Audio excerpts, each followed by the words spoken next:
ಸ್ನೇಹಿತರ ಒಂದು ಸಹಾಯದಿಂದ ಯಾವುದೋ ಒಂದು ಬಾಡಿಗೆ ಮನೆ ಮಾಡಿದೆ, ₹45 ಕೊಟ್ಟು. ಎಲ್ಲ ಹೋಗ್ಬಿಟ್ಟಿದ್ದಾರೆ. ನನ್ನ ಲೈಫು ಇಷ್ಟೇ, ನನ್ನ ಬದುಕು, ಕಲಾವಿದನ ಬದುಕು ಇಷ್ಟೇ ಅಂತ ತಿಳ್ಕೊಂಡಿದ್ದೆ. ಇಷ್ಟೇ ಅಲ್ಲ, ಇನ್ನೂ ಇದೆ ಅಂತ ಅವ್ರು ಮತ್ತೆ ತೋರಿಸಿದ್ರು ಚಿತ್ರರಂಗ.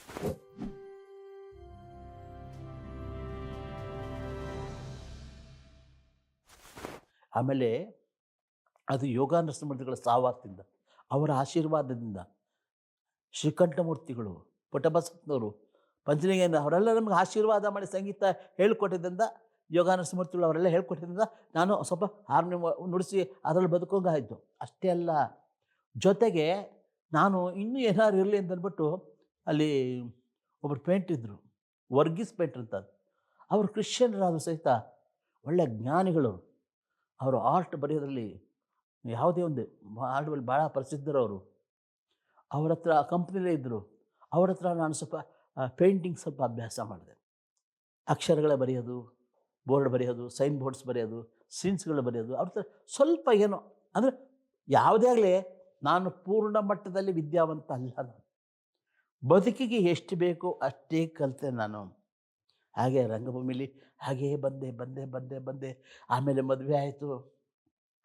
ಮದುವೆ ಆದಮೇಲೆ ನಾಟಕ ಕಂಪ್ನಿಗೆ ಬದಲಾಯಿಸ್ತಿರ್ತೀವಲ್ಲ, ಅಲ್ಲಿ ಹೋದ್ವಿ. ಯಾವ ಕಂಪ್ನಿ ಈ ಕಂಪ್ನಿಯೆಲ್ಲ ಹೋದ್ವಿ. ಅಂದರೆ ನಾನು ಯಾಕೆ ಹೇಳೋದಂದರೆ, ಈ ಪೇಂಟಿಂಗು ಹಾರ್ಮೋನಿಯಂ ಅಂದರೆ ಒಂದು ಹಿರಿಯರು ಹೇಳ್ತಾರೆ, ವಿದ್ಯಾನಾಮನ ರಸ್ಯ ರೂಪಮಧಿಕಂ ಪ್ರಚ್ಛನ್ನ ಗುಣಂ ಧನಂ ವಿದ್ಯಾ ಭೋಗಕರಿ ಯಶಸ್ಸುಖಕರಿ ವಿದ್ಯಾ ಗುರುಣಾಂ ಗುರು ಅಂತಾರೆ. ವಿದ್ಯಾ ಗುರುಣಾಂ ಗುರು ಅಂದರೆ ನೋಡಿ, ಮನುಷ್ಯನಿಗೆ ವಿದ್ಯೆ ಅಂದರೆ, ಮನುಷ್ಯನ ವಿದ್ಯೆ ಇದ್ದರೆ ಅವನಿಗೆ ಒಂದು ವರ್ಚಸ್ಸಿರುತ್ತೆ. ಅವನಲ್ಲಿ ಏನೋ ಒಂದು ಪ್ರತಿಭೆ, ಒಂದು ಮುಖದ ಛಾಯೆ, ಆ ಸರಸ್ವತಿ ಕಳೆ ಮುಖದಲ್ಲಿ ಹೇಗೋ ಬಂದುಬಿಡುತ್ತೆ. ವಿದ್ಯಾ ಭೋಗಕರಿ ಅಂದರೆ ಯಶಸ್ಸು ಎಲ್ಲ ಸಿಗುತ್ತೆ ವಿದ್ಯೆ ಇದ್ದರೆ ಮನುಷ್ಯನಿಗೆ. ಅವ್ರು ವಿದ್ಯಾವಂತರಪ್ಪ ಬರೀಪ ಕರಿರುತ್ತೆ, ಒಂದು ಯಶಸ್ಸು ಇರುತ್ತೆ, ಸುಖ ಇರುತ್ತೆ. ಆಮೇಲೆ ವಿದ್ಯಾ ಗುರುಣಾಂ ಗುರುಹು ಅಂತಂದರೆ ನೋಡಿ, ವಿದ್ಯೆ ಗುರುವಿಗಿಂತ ಗುರು ಅಂತೇನೆ. ಇವತ್ತು ನೀವು ಸಂಪಾದನೆ ಮಾಡಿದ್ರೆ, ಲಕ್ಷಾಂತರ ರೂಪಾಯಿ ಸಂಪಾದನೆ ಮಾಡಿದ್ರೆ, ಕೋಟ್ಯಾಂತರ ಸಂಪಾದನೆ ಮಾಡಿದ್ರೆ, ಏನಾದ್ರು ಇನ್ವೆಸ್ಟ್ಮೆಂಟ್ ಮಾಡಿ ಹಾಳಾಗೋಗ್ಬೋದು. ಮನುಷ್ಯನ ವಿದ್ಯೆ ಇದ್ದರೆ ಅದು ಖರ್ಚಾಗೋದೇ ಇಲ್ಲ. ನೀವು ಅದನ್ನು ಉಪಯೋಗಿಸಿದಷ್ಟು ಇನ್ನೂ ಬರ್ತಾ ಇರುತ್ತೆ, ಬ್ಯಾಂಕಲ್ಲಿ ಇಟ್ಟ ಹಾಗೆ. ಹಾಗೆ ಆ ವಿದ್ಯೆ ನಮಗೆ ಇವತ್ತು ಅಂದರೆ, ನಾನು ಮೊದಲೇ ಹೇಳಿದ್ದೀನಿ, ಪೂರ್ಣ ಮಟ್ಟದ ವಿದ್ಯಾವಂತ ಅಲ್ಲ ಯಾವುದ್ರಲ್ಲೂ. ಕಲಿತೆ, ಅದರಿಂದ ವಿದ್ಯೆಲ್ಲೇ ಕಲಿತೆ. ನಾಟಕ ಕಂಪ್ನಿಲಿದ್ದಾಗ ಎಷ್ಟೋ ವರ್ಷ ನಮಗೆ ಹಾರ್ಮೋನಿಯಂ ಮಾಸ್ಟರ್ ಆಗಿದ್ದೆ. ಸಂಬಳಗಳು ಕೊಡ್ತಿರಲಿಲ್ಲ. ಹೆಂಡತಿ ಅಷ್ಟೊಂದು ಮದುವೆ ಆಗಿತ್ತು, ಹೆಂಡತಿ ಮಕ್ಕಳು ಸಾಕಬೇಕು, ಏನು ಮಾಡೋದು? ಯಾವುದಾದ್ರು ಬೇರೆ ಕ್ಯಾಂಪ್ ಮಾಡಿದ್ರೆ ರಾತ್ರಿ ಹೊತ್ತು ಹಾರ್ಮೋನಿಯಂ ಹಾರಿಸೋದು, ಬೆಳಗ್ಗೆ ಆ ಊರೆಲ್ಲ ಹುಡ್ಕೊಂಡು ಹೋಗೋದು.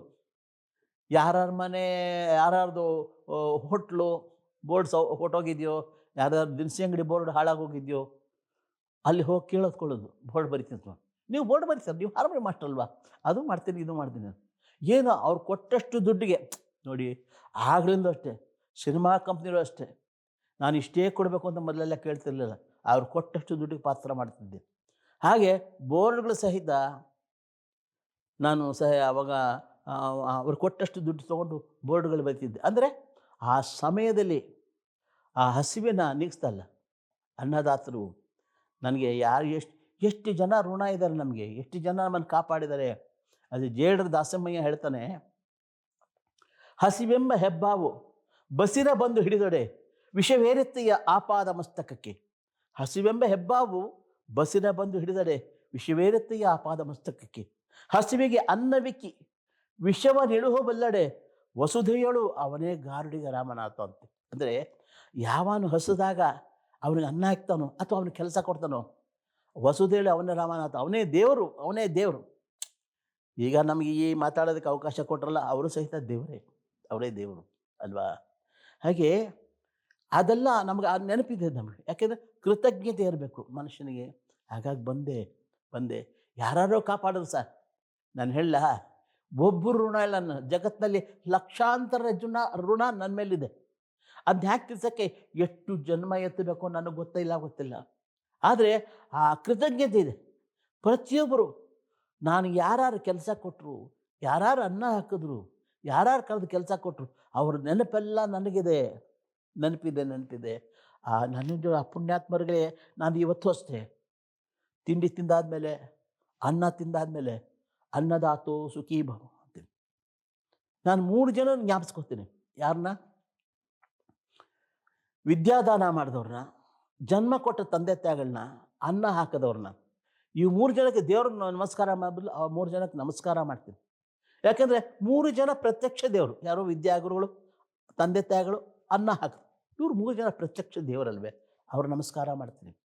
ಈ ಗುರುನಾಮ್ ಗುರು ಅಂತಂದು ಒಂದು ಹೇಳಿದ್ನಲ್ಲ, ಅದಕ್ಕೊಂದು ಸಣ್ಣ ಉದಾಹರಣೆ ಹೇಳ್ತೀನಿ. ನಮಗೆ ಅಕ್ಷರಾಭ್ಯಾಸ ಮಾಡಿದವ್ರು ಯಾರು ಅಂತ ಮೊದಲೇ ಹೇಳಿದ್ದೆ, ಗುಬ್ಬಿ ಕಮ್ಮಿ ಶ್ರೀನಾಥ್ ಅವರು ಅಂತ. ನಾವು ಹಿರಣ್ಯ ಮಿತ್ರ ಮಂಡಳಿಗೆ ಬಂದಾಗ ಅವರು ಬಂದಿದ್ದರು. ಅಂದರೆ ಅವಾಗ ಅವರು ನನಗೆ ಅಕ್ಷರಾಭ್ಯಾಸ ಮಾಡೋದಕ್ಕೊಂದು 8-9 ವರ್ಷ ಗ್ಯಾಪ್ ಇದೆ. ಅವರು ನಾಟಕದಲ್ಲಿ ಪಾತ್ರ ಮಾಡೋಕ್ಕೆ ಬಂದರು. ಅವ್ರು ಕಂಪ್ನಿ ಸೇರಿಕೊಂಡ್ರು. ನಾನು ಅಷ್ಟೊತ್ತಿಗೆ ಹಾರ್ಮೋನಿಯಂ ನುಡಿಸ್ತಾ ಇದ್ದೆ. ನಾನು ಯೋಗ ನರಸಿಂಹಮೂರ್ತಿಗಳು ಅವರು ಎಲ್ಲರೂ ನಾ ಬರೋವರೆಗೂ ಎಲ್ರಿಗೂ ಹಾಡುಗಳ ಅಭ್ಯಾಸ ಮಾಡಿಸ್ಬೇಕಪ್ಪ ಅನ್ನೋರು. ಪೌರಾಣಿಕರ ಹಾಡುಗಳ ಅಭ್ಯಾಸ ಮಾಡಿಸ್ಬೇಕಪ್ಪ ಅನ್ನೋ. ಸರ್, ಅವಾಗ ಶ್ರೀನಾಥ್ ಅವರು ಇದ್ರಲ್ಲ, ಎಲ್ಲರೂ ಹಾಡ್ತಾಯಿದ್ರು, ಸರಿಗೆ ಹಾಡ್ತಿರ್ಲಿಲ್ಲ. ನಾನು ಶ್ರೀನಾಥ್ ಅವ್ರು ನಾವು ಮೇಷ್ಟ್ರೆ ಅಂತಿದ್ರು ಶ್ರೀನಾಥ್ ಅವ್ರಿಗೆ.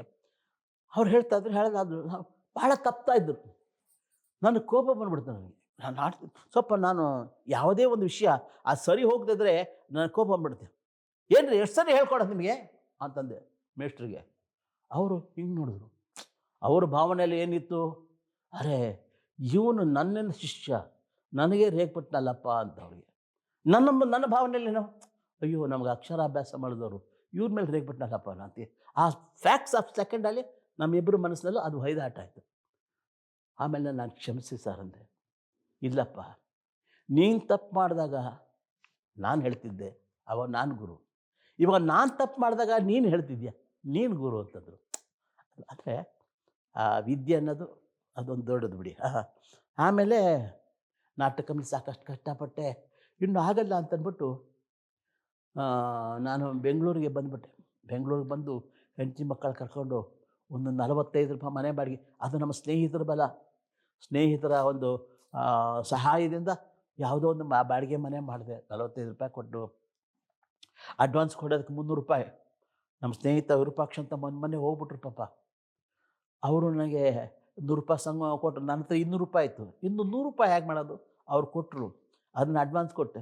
ಅವನು ಮನೆ ಬಾಡಿಗೆ ಕೊಡೋನು, ಏನಪ್ಪ ನೀವು ಮನೇಲಿದ್ದೀರಿ, ನೀವು ಹೇಗೆ ತೀರಿಸ್ತೀರಿ? ನಾನು ಕಲಾವಿದ ಅಂದ್ರೆ ಅದು ತಗೊಂಡು ನಾನೇ ಏನು ಮಾಡಲಿ, ತಿಂಗ್ಳಿಗೆ ಹೇಗೆ ಸರಿ ಹೇಗೆ ಬಾಡಿಗೆ ಕೊಡ್ತೀನಿ ಅಂತಂದರು. ಅಲ್ಲ, ತಿಂಗಳಿಗೆ 45 ರೂಪಾಯಿ ಅಲ್ಲ ಸರ್. ಹೌದು, 300 ರೂಪಾಯಿ ಇರೋರು ನೋಡಿ, ಅಕಸ್ಮಾತ್ ಕೊಡದಿದ್ರೆ ಅದ್ರಲ್ಲಿ ಕಡಿಮೆ ಮಾಡ್ಕೊಳ್ಳಿ. ಹಾಗಾಯ್ತದೆ. ಅಂದರೆ ಆ ಟೈಮ್ನಲ್ಲಿ ನೋಡಿ, ದಾನೆ ದಾನೆ ಪರ ಇಲ್ಲಿ ಖಾನೆ ವಾಲೆ ಕಾ ನಾಮ್ ದಾನೆ ದಾನೆ ಪರ ಹೈ ಅಂತ ಹೇಳ್ತಾರಲ್ಲ ಕಬೀರ್ ದಾಸ್. ಅನ್ನ ಪ್ರತಿಯೊಬ್ಬ ಅನ್ನದಗಳ ಮೇಲೂ ಭಗವಂತ ಬರೆದಿರ್ತಾನಂತೆ. ಕಬೀರ್ ದಾಸ್ ಹೇಳ್ತಾರೆ, ಖಾನೆ ವಾಲೆ ಕಾ ನಾಮ್ ದಾನೆ ದಾನೆ ಪರ್ ಲಿಖಾ ಹೈ ಅಂತ.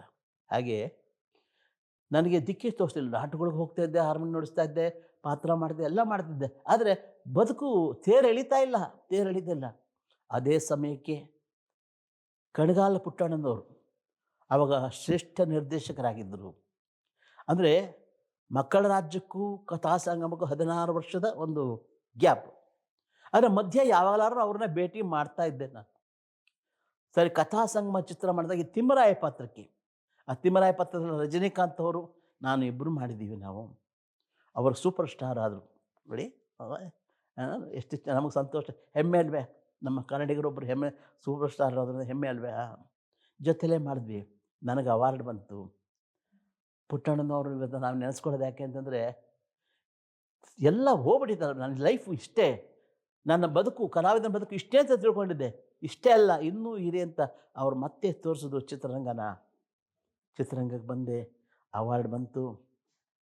ಅದಾದಮೇಲೆ ಡಾಕ್ಟರ್ ರಾಜ್ಕುಮಾರ್ ಅವರ ಒಂದು ಅಂದರೆ ರಾಜ್ಕುಮಾರ್ ಅವರು ರಂಗಭೂಮಿಯಿಂದಲೂ ನಮಗೆ ಮೊದಲು ಪರಿಚಯ ಇತ್ತು ನಮಗೆ. ಅವ್ರು ನೋಡಿ, ರಾಜ್ಕುಮಾರ್ ಅವ್ರ ಬಗ್ಗೆ ಒಂದು ಹೇಳಬೇಕು ಅಂತಂದರೆ, ನಾನು ನೋಡಿದ ಪೈಕಿ ಎಷ್ಟೋ ಜನ ಕಲಾವಿದರು ನೋಡಿದ್ದೀನಿ. ಸ್ವಲ್ಪ ಏನಾದ್ರು ಬಂತು ಅಂತಂದರೆ ಸ್ವಲ್ಪ ಅವರ ಇದೇ ಒಂದು ನಡವಳಿಕೆಯಲ್ಲೇ ಆಗಲಿ, ಒಂದು ಹಾಕ್ಕೊಳ್ಳುವ ಬಟ್ಟೆಗಳ ವ್ಯತ್ಯಾಸ ಆಗುತ್ತೆ. ಇವ್ರು ನೋಡಿದೆ ನಾನು, ರಂಗಭೂಮಿಯಲ್ಲಿ ರಾಜ್ಕುಮಾರ್ ಅವರು 100 ರೂಪಾಯಿ ಸಂಬಳ ತೊಗೊಳ್ತಿದ್ದಾಗ ಹೇಗೆ ವಿನಯವಾಗಿ, ಅದೇ ಒಂದು ಹೇಗಿದ್ರು ಅಂದರೆ ಲುಂಗಿ ಶರ್ಟ್, ಬರೀ ಪಂಚೆ ಶರ್ಟ್ ಉಟ್ಕೊಂಡಾಗಲೂ ಸಹಿತ, ಶರ್ಟು ಪಂಚೆ ಉಟ್ಕೊಂಡಾಗಲೂ ಸಹಿತ ಅದೇನು ವಿನಯ, ಅದೇನು ಒಳ್ಳೆ ಮಾತು, ಅದೇ ನಯ ಇತ್ತು. ಅದೇ 100 ಕೋಟಿ ಒಡೆಯ ಆದರೂ ಸಹಿತ ಅದೇ ನಯ, ಅದೇ ವಿನಯ ಇತ್ತು ನೋಡಿ. ಅಂಥ ಗುಣ ಯಾರಿಗೆ ಬರುತ್ತೆ? ರಾಜ್‌ಕುಮಾರ್ ಅದನ್ನು ಮೊದಲಿಂದ ಕಾಪಾಡ್ಕೊಂಬಂದ್ರು. ಯಾಕೆಂದರೆ ತಂದೆ ಪುಟ್ಟಸ್ವಾಮಯ್ಯನವರ ಅವರ ಆಶೀರ್ವಾದ, ಅವರೊಂದು ಮಾರ್ಗದರ್ಶನ ಇತ್ತು. ರಾಜ್‌ಕುಮಾರ್ ಅವ್ರು ಹಾಗೆ ಬಂದರು. ಮತ್ತು ನಮಗೆ ಮತ್ತೆ ಅವರು ನನ್ನನ್ನು ಕರೆಸಿ ಹಾವಿನಡೆ ಚಿತ್ರ ಮುಖಾಂತರ ನಮ್ಮ ಚಿತ್ರರಂಗಕ್ಕೆ ಬಂದರು. ಅವರ ಜೊತೆಲಿ ಹಾವಿನಡೆ ಮಾಡಿದೆ ಸ್ವಲ್ಪ ಹೆಸರು ಬಂತು. ಹಾಗೆ ಹೆಸರು ಬಂತು. ಆಮೇಲೆ ಅನೇಕ ಚಿತ್ರ, ಕಾಮನ ಬಿಲ್ಲು, ಆಮೇಲೆ ಹಾಲು ಜೇನು, ಶ್ರುತಿ ಸೇರಿದಾಗ ಇದನ್ನು ನೋಡಿ ಮಾತ್ರ ಆ ಚಿತ್ರ ಬಂದವಲೇ 30-40 ವರ್ಷ ಆಗಿದೆ. ಆದರೆ ಜನ ಸಹಿತ ಇವತ್ತು ಸಹಿತ ನಮ್ಮನ್ನು ಮರೆತಿಲ್ಲ ನೋಡಿ. ನಮ್ಮ ಪುಣ್ಯ. ಯಾಕೆಂದರೆ ಅವರು ಅಂಥ ಅವಕಾಶ ಕೊಟ್ಟರು ನನಗೆ. ಶ್ರುತಿ ಸೇರಿದಾಗದಲ್ಲಿ ಆ ಶ್ರುತಿ ಸೇರಿದಾಗ ನನಗೆ ನೀವು ನೋಡಿದರೆ ಬೊಂಬೆಯ ಆಟವಯ್ಯ ಆ ಹಾಡು ನಿಜವಾಗ್ಲೂ ನನಗೆ ಮೊದಲು ನಾನು ಮೊದಲೇ ಹೇಳಿದ್ದೀನಿ ನಿಮಗೆ. ಯಾವುದಾದ್ರು ಸಿನಿಮಾ ಬುಕ್ ಮಾಡಿದ್ರೆ ನೆನಪು ಏನು ಪಾತ್ರ ಅಂತ ಕೇಳ್ತಿರ್ಲಿಲ್ಲ, ಎಷ್ಟು ಸಂಭಾವನೆ ಅಂತಲೂ ಕೇಳ್ತಿರ್ಲಿಲ್ಲ. ಹಾಗೆ ಈ ಶ್ರುತಿ ಸೇರಿದಾಗ ನನ್ನನ್ನು ಬುಕ್ ಮಾಡಿಕೊಂಡಾಗ ನಾನು ಇವೆಲ್ಲ ಯಾವುದು ಗೊತ್ತಿಲ್ಲ ನನಗೆ. ನಮ್ಮ ಮಡ್ರಾಸ್ದಲ್ಲಿ ಶೂಟಿಂಗ್ ಆಯ್ತದ್ದು ಶ್ರುತಿ ಬೊಂಬೆಯ ಆಟವಯ್ಯ. ಆವಾಗ ನಮ್ಗೆ ಅಸಿಸ್ಟೆಂಟ್ ಡೈರೆಕ್ಟ್ರು ರಾಮಮೂರ್ತಿ ಅಂತಿದ್ದರು. ಅವ್ರ ತಂದೆಯವರು ಭೀಮರಾವ್ ಅವರ ಮಗ ಅವರು. ಆ ಚಿತ್ರಕ್ಕೆ ನಿರ್ದೇಶನ ದತ್ತೂರು, ದತ್ತೂರು, ಉದಯಶಂಕರ್ ಅವ್ರ ತಮ್ಮ. ನೀವು ಈ ಸೀನಲ್ಲಿ ನೀವು ಹಾಡಬೇಕು, ಅಂದರೆ ನೀವೇ ಹಾಡೋದಲ್ಲ, ಅಣ್ಣ ಹಾಡ್ತಿರ್ತಾರೆ, ನೀವು ಬಾಯಿ ನುಡಿಸ್ಬೇಕು ಅಂತಂದರು. ಗೊತ್ತಾ ನನಗೇನೋ ತಂದುಬಿಟ್ರಲ್ಲಪ್ಪ ಅಂತಂದ್ಬಿಟ್ಟು ನನಗೆ ಇದಾಯಿತು. ಆವಾಗ ಹೇಗೆ ಆ ಟೈಮಲ್ಲಿ ನಮ್ಮ ವರದರಾಜಣ್ಣನ, ಮುತ್ತುರಾಜು ಅವ್ರ ತಮ್ಮ, ಅಂದರೆ ಮುತ್ತುರಾಜು ಅಂತವ್ರು ನಾವು ರಾಜ್‌ಕುಮಾರ್ ಅವ್ರಿಗೆ ಹೇಳ್ತೀವಿ. ವರದರಾಜಣ್ಣ ಅವ್ರ ತಮ್ಮ ವರದರಾಜಣ್ಣವರೇ ಬಂದು, ಅಂದರೆ ರಾಜ್‌ಕುಮಾರ್ ಅವ್ರ ತಮ್ಮ ವರದರಾಜಣ್ಣವರು ಹೇಳಿದ್ರು ಹೇಗೆ ಮಾಡಬೇಕು ಅಂತ. ಅವರು ಅದನ್ನು ಒಂದು ಉದಾಹರಣೆ ಹೇಳ್ತೀನಿ. ಏನು ಗೊತ್ತಿದ್ದವನು ಅಲ್ಲೋ ಕೂರಿಸ್ಬಿಟ್ರೆ ಹೇಗೆ ಪರದಾಡ್ತಾನೆ, ಅವನ ಒದ್ದಾಟ ಏನು, ಅವನ ತಳಮಳ ಏನು, ಅವನ ಭಾವನೆ ಏನು, ಅದನ್ನು ವ್ಯಕ್ತಪಡಿಸೋದಕ್ಕೆ ನಮ್ಮ ವರದರಾಜಣ್ಣ ಹೇಳಿಕೊಟ್ರು. ನಾನು ಅದೇ ಥರ ಪಾತ್ರ ಮಾಡಿದೆ. ಅವ್ರು ಹೇಳ್ಕೊಟ್ಟಾಗ ಪಾತ್ರ ಮಾಡಿದೆ. ಆ ಚಿತ್ರ ಯಶಸ್ವಿ ಆಯಿತು.